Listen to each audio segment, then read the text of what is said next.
Hey everyone and welcome back to another video. In this video, I'm going to be going over the question, does the DJI Mic Mini connect to the Insta360 Go Ultra? So this is a question that I initially had before I purchased the Insta360 Go Ultra.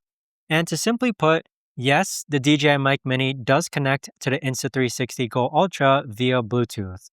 So in order to do that, what you're first going to do is press on the power button on the side and go ahead and turn on your Insta360. After it's turned on, go ahead and swipe down. Next, you're going to swipe to the left and you're going to see this button here that says accessories not connected. So with it, we're going to click on this button, then click on add Bluetooth accessories. And then on your DJI Mic Mini or any mic in general, you want to go ahead and press on this Bluetooth icon here and turn it into pairing mode. Once it's turned into pairing mode, you should be able to find it in the Bluetooth settings. So go ahead and click on it and then you're going to see that's been connected.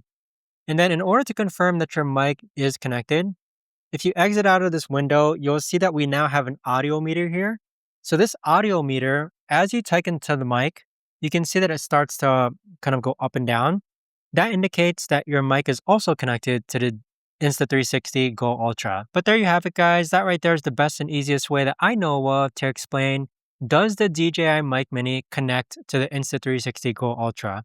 Again, this is a concern that I had just because I already had the DJI Mic Mini and I didn't want to have to buy another mic, but I also wanted clearer audio. And so with the audio on this Insta360 with the DJI Mic Mini, I'd say it's better than the camera. It's not the crispest audio, it's not the clearest audio, but it definitely does the trick. If you guys have any questions, let me know in the comments down below.